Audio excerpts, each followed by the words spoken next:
বিসমিল্লাহির রহমানির রহিম। আসসালামু আলাইকুম, শুভ সকাল। এই বাজার সদাইগুলো কালকে নিয়ে আসছে রাতে আপনাদের দুলাভাই। আমি আর তখন এখানে আসিও নাই, আর ওইভাবে দেখিও নাই কি নিয়ে আসছে। আজকে সকাল সকাল প্রথমেই তো রান্নাঘরে আসছি, এসে দেখি যে কি কি বাজার সদাই নিয়ে আসছে। এগুলো একটু এখন গোছগাছ করবো আর আপনাদের সঙ্গে একটু শেয়ার করে নিচ্ছি। মিষ্টি আলু নিয়ে আসছে। আমি এর আগে একদিন বলছিলাম যে এখন বাজারে মিষ্টি আলুর কি সময়, মিষ্টি আলু ওঠে নাই।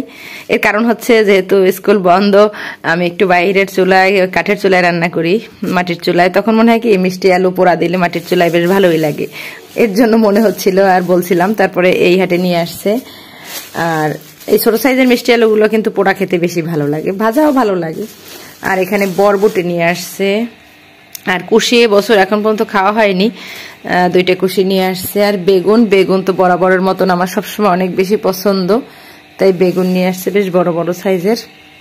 আর আলু লাগবে, আলু তো লাগেই সবসময়, সে আলু নিয়ে আসছে। আর এখানে দুই রকমের লেবু দেখতে পাচ্ছি। এই লেবুগুলা মনে হয় হাইব্রিড, তারপরে আবার এই লেবুগুলা পেয়েছে দেশি লেবু, তারপর আবার এগুলোও নিয়ে আসছে। আর নিয়ে আসছে শশা। এই যে আমি আগে একটা ভিডিওতে শশার কথা বলছিলাম যে এই শশাগুলো খেতে বেশি ভালো লাগে। ক্ষীরই বলি না, সে ক্ষীরই না, এটা হচ্ছে সালাদ খাওয়ার জন্য শশা, মিষ্টি মিষ্টি লাগে, হলুদ হলুদ কালার। যশোরের এইগুলো, আমাদের এই অঞ্চলের না। আর কিছু উস্তা নিয়ে আসছে।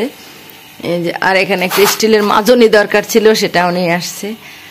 আর এখানে বেশি পরিমাণ মুড়ি নিয়ে আসছে, টোস্ট, বিস্কুট। এগুলোর কারণ হচ্ছে এখন আমরা বাড়িতে মিস্ত্রি দিয়ে কাজ করাচ্ছি, একটু পরপরই তাদের চা দিতে হয়, যার কারণে অনেক বেশি টোস্ট বিস্কুটের দরকার হয়। তাই এখানে টোস্ট আর বিস্কুট আছে, মুড়ি আছে। আর নিয়ে আসছে একটা তরমুজ। তরমুজ তো আসলে এখন সেই বড় লোকের বিলাসিতার মতন অবস্থা, তরমুজ তো হাতই দেওয়া যায় না। যাই হোক, এখন তরমুজের বাজার একটু স্বাভাবিক, এই সিন্ডিকেটের কারণে তরমুজের অনেক বেশি দাম বেড়ে গেছিল। এই ছিল আজকের টুকিটাকি বাজার সদাই। আর এগুলো এখন গুছগাছ করবো, তারপর রান্নার দিকে চলে যাব। মোচা রান্না করার জন্য এই যে মোচা কুটে নিয়েছি। আর এখানে সব রকমের মশলা তো দেওয়া হয়েছে, সঙ্গে দেওয়া হয়েছে চিংড়ি মাছ আর নারিকেল বাটা। মোচা রান্নার ক্ষেত্রে চিংড়ি মাছ আর নারিকেল বাটা এই দুটো অবশ্যই দিতে হবে, কারণ এই দুটো না দিলে আসলে ওইভাবে মজা লাগে না। খুব সুন্দর ঘ্রাণ বের হয়েছে, যেহেতু চিংড়ি মাছ আর নারিকেল বাটা, এটা কিন্তু আসলে খুব সুস্বাদু একটা খাবার।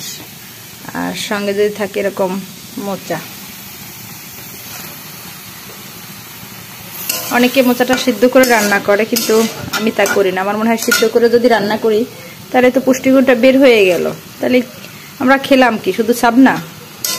খেতে মজা হবে তখন, হয়তো এখন সামান্য পরিমাণ কষ্ট লাগবে, তখন সেই কষ্টটাও লাগবে না, কিন্তু আসলে পুষ্টির মানটা তো সব চলেই গেল।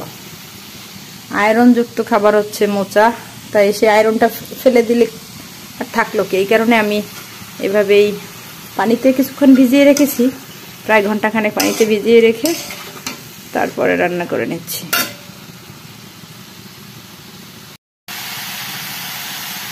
মোচা রান্না প্রায় শেষ। এত সুন্দর ঘেরান বের হয়েছে, এর কারণ হচ্ছে চিংড়ি মাছ আর নারিকেল, যেটা প্রথম বলছিলাম।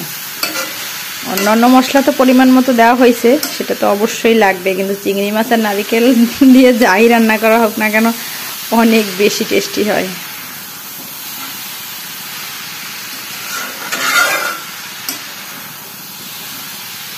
কারা কারা এভাবে চিংড়ি মাছ আর নারিকেল দিয়ে মোচা রান্না করেন একটু কমেন্ট করে জানাবেন তো। না অন্য কোনোভাবে আবার রান্না করা যায়, আমার জানা নাই। আমি যেটা জানি যে চিংড়ি মাছ আর নারিকেল দিয়ে এভাবে মোচা রান্না করতে হয়।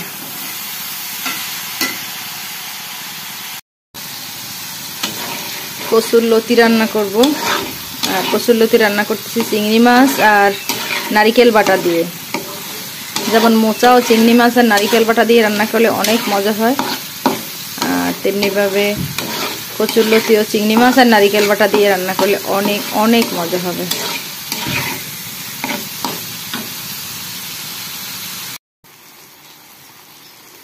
কচুরলতি রান্না প্রায় শেষ।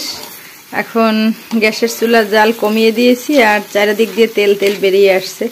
আর এই মুহূর্তে এত সুন্দর একটা ঘেরান বের হয়েছে, যেটা সেই চিংড়ি মাছ ভাজা, নারিকেল ভাজা, সেরকম একটা ফ্লেভার।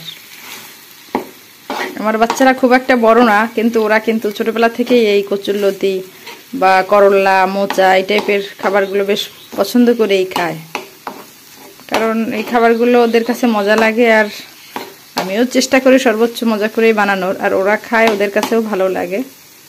অনেক বাচ্চারা এগুলো খেতে চায় না, কিন্তু সেই তুলনায় ওরা কিন্তু এগুলো পছন্দ করে। আর একটু ভাজা ভাজা করে নিব। আম মাখা বানিয়ে নিয়েছি এই যে। আর এখন তো বৈশাখ মাস, যার কারণে আমটা খুব একটা বড় হয়নি, বীজটা বেশ কচি এখনো। আর গ্রেটার দিয়ে গ্রেট করে এভাবে মাখিয়ে নিয়েছি। ভীষণ মজা হয়েছে, ভীষণ মজা। দুপুরের সময় রান্না করছি, আর রান্নার ফাঁকে এরকম একটু আম মাখা বানিয়ে নিলাম। আমার এই আম মাখা দেখে যদি কারো খেতে মন চায়, তার জন্য আমি আন্তরিকভাবে দুঃখিত। জিভে জল চলে আসবেই। সরিষার তেল দিয়েছি, কাঁচা ঝাল দিয়েছি, লবণ, একটু পেঁয়াজ আর একটু গুঁড়ো দিয়েছি, আর একটু অল্প পরিমাণে চিনিও দেওয়া হয়েছে। যাই হোক, স্বাদ সেই লেভেলের, সেই মজা, সেই মজা। আপনারা একটু মাখিয়ে খেয়ে দেখবেন। এই এখন তো প্রচন্ড গরম, আর এই গরমে এরকম একটু টকটক মিষ্টি ঝাল ভীষণ ভাল লাগে।